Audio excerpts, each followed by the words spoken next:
हम इस वीडियो में डिस्कस करने वाले हैं डेरिवेशंस के बारे में, जो कि टॉप 10 डेरिवेशंस है। और याद रखना, इसमें जो भी हम लोग डिस्कशन करने वाले हैं ये रिपीटेशन ईयर्स के साथ में होने वाला है। इसका मतलब जो भी डिस्कशन होगा वो ईयर बेस्ड होगा, पूरे एनालिसिस के साथ होगा लास्ट 10 ईयर्स का। तो कौन से 10 इंपॉर्टेंट डेरिवेशंस जो तुम लोगों को करना ही है वो एक एक करके डिस्कस करेंगे, चैप्टर वाइज करेंगे। Let's get started. सबसे पहले तुम लोग देख सकते हो चैप्टर है अपना इलेक्ट्रोस्टैटिक्स, और इलेक्ट्रोस्टैटिक्स में electric field on A uniformly charged ion ring के ऊपर है, राइट।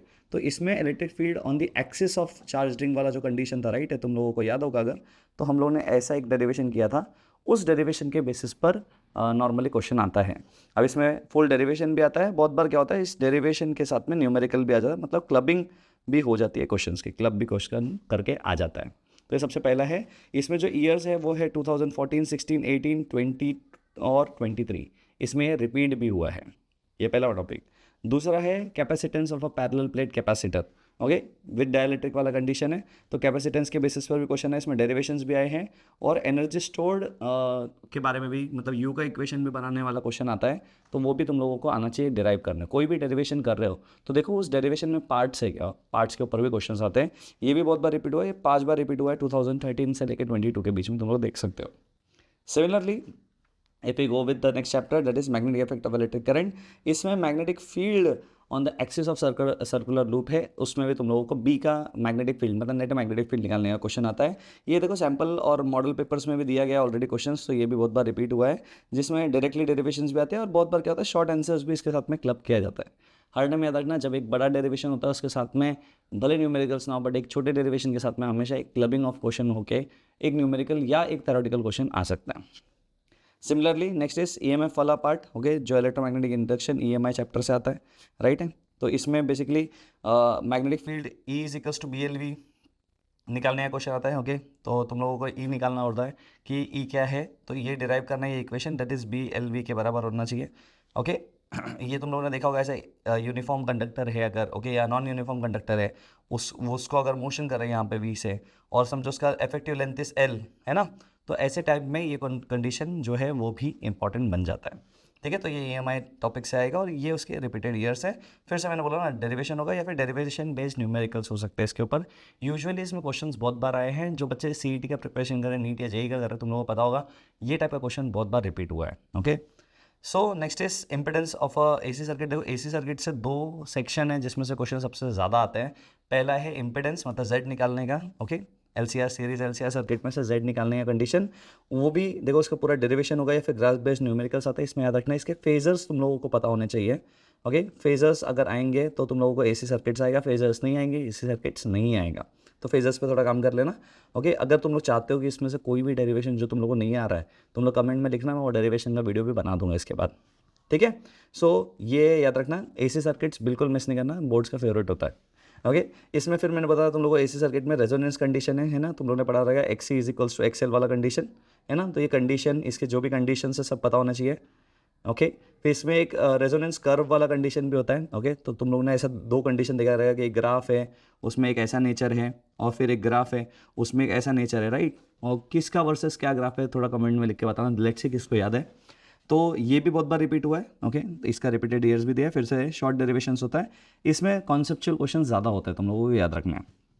फिर वेव ऑप्टिक्स, देखो मैं बता दे रहा हूँ तुम लोगों को, वेव ऑप्टिक्स भी बहुत बड़ा सेक्शन है जब तुम लोग बोर्ड्स के बारे में पढ़ाई कर रहे हो तो, ओके। तो वेव ऑप्टिक्स से भी डबल स्लिट एक्सपेरिमेंट, मतलब वाईडीएससी का क्वेश्चन, वाईडीएससी के सेक्शन से क्वेश्चंस बहुत बार रिपीट होता है। तो वाईडीएससी के एक्सपेरिमेंट को अच्छे से कर लेना, जिसमें से फ्रिंज विड्थ कैलकुलेट करने का क्वेश्चन आता है। तो फ्रिंज विड्थ फार्मूला डिराइव करना है तुम लोगों को, यहाँ पे फार्मूला दिया हुआ है, ऐसा तुम लोग कर सकते हो, राइट है। अब आता है थिन लेंस फार्मूला। अगर तुम लोगों ने 2 थिन लेंसेस वाला कंडीशन देखा है तो तुम लोगों को पता होगा thin lens formula is 1/f equals to 1/v plus 1/u। ये जो फार्मूला है ये भी बहुत बार रिपीट हुआ है, जिसमें से 4 बार तुम लोग अभी तक देख सकते हो। तो रे ऑप्टिक्स से भी याद रखना, वेव ऑप्टिक्स से भी, रे ऑप्टिक्स से भी, दोनों से ही क्वेश्चन आते हैं। इसमें से थिन लेंस फार्मूला पे या फिर फुल डेरिवेशन आएगा या फिर डायग्राम बेस्ड कोई क्वेश्चन आएगा जिसमें एक्सप्लेनेशन होगा, बोला इमेज कहाँ पे बन रहा है, ऐसे टाइप का।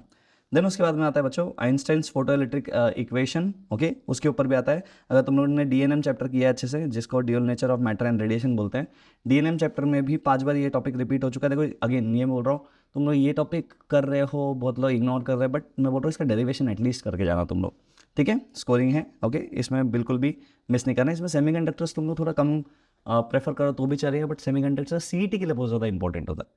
तो नेक्स्ट वीडियो उसी के ऊपर है, वो भी हम लोग डिस्कशन करेंगे कि बोर्ड्स और सीईटी में डिफरेंट अप्रोच रखने की क्यों ज़रूरत है। देन तुम लोग अगर यहाँ पे देखो, next is atoms and nuclear वाला टॉपिक। ओके अब जब महाराष्ट्र बोर्ड के बारे में बात आए तो एटम्स एंड न्यूक्लियस साथ में होता है। ओके तो यहाँ पे तुम लोग देखो, इसमें से जो बोर्स रेडियस का इक्वेशन है, आर एन का इक्वेशन तुम लोग बोलते हो, या फिर एनर्जी लेवल्स का इक्वेशन है of an hydrogen atom. Okay वो तुम लोगों को डिराइव करना है, या फिर रेडियस के ऊपर क्वेश्चन आ सकता है, या फिर एनर्जी लेवल के ऊपर क्वेश्चन आ सकता है। इस क्वेश्चन को बहुत तरीके से मॉडिफाई भी किया जाता है, तुम लोग को पता रहेगा। काइनेटिक एनर्जी निकाल दो, पोटेंशियल एनर्जी निकाल दो, एंड सो ऑन। तो मैं तो बोल रहा हूँ एक बार डेरिवेशन स्टार्ट करोगे तो वन गो में सब डेरिवेशन कंप्लीट करना है इसी टॉपिक के। ओके तो बोर्ड्स रेडियस तक पहुंच गए अगर, तो तुम लोग फिर एनर्जी लेवल तक पहुंच जाओगे। एनर्जी लेवल के बाद में काइनेटिक एनर्जी, पोटेंशियल एनर्जी सब निकाल सकते हो, राइट। सो रेडियस डेरिवेशन आना चाहिए, एनर्जी लेवल का डेरिवेशन आना चाहिए। देखो क्या लिखा है, sometimes it is split into two short questions. हो सकता है कि कोई पर्टिकुलर डेरिवेशन मांगे कि बताओ, प्रूव करो कि आर एन का इक्वेशन क्या बन रहा है, एंड देन फिर कुछ वैल्यूज दिए होंगे और तुम लोगों को बोलेंगे आर एन का वैल्यू फाइंड आउट करना है। ओके तो ये क्वेश्चन आ सकते हैं। तो दीज आर द 10 टॉपिक्स जिसके ऊपर यूजुअली क्वेश्चन आ सकते हैं। अब मैंने तुम लोग बोला था इसका एक डिटेल ब्रेकडाउन भी दूंगा मैं ईयर वाइज, तो तुम लोग यहाँ पे ईयर वाइज देख सकते हो बच्चों।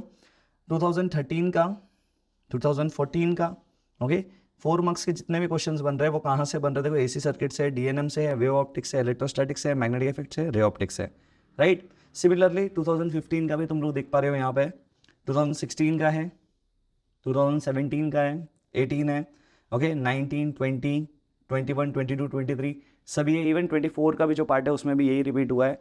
इवन उसके जो मॉडल पेपर्स रिलीज हुए हैं उसमें भी तुम लोग देख सकते हो।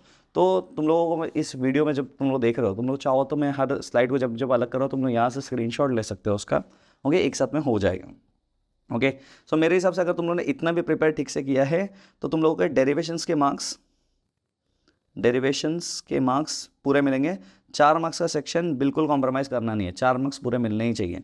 एंड जब 4 मार्क्स के लिए कर रहे हो तो बच्चा उसमें न्यूमेरिकल्स को भी प्रैक्टिस करने का, कभी भी कोई भी डेरिवेशन कंप्लीट कर रहे हो तो उसके ऊपर की कम से कम 3 से 4 PYQ होना ही चाहिए। 3 से 4 PYQ करोगे वो डेरिवेशन कंप्लीट हो जाए। सर डेरिवेशन बोर्ड्स में भी लिखते समय PYQ आ रहे नहीं बच्चा, तुम्हारा बोर्ड्स एक बार डेरिवेशन एक बार अच्छा हो गया तो बोर्ड्स का प्रिपरेशन हो गया, एट द सेम टाइम उसके ऊपर न्यूमेरिकल्स आ सकते हैं, तो वो सब्जेक्टिव क्वेश्चन के लिए भी तुम रेडी हो जाओगे। तो आई होप इस वीडियो में तुम लोगों को जो भी मैंने एक्सप्लेन किया समझा होगा।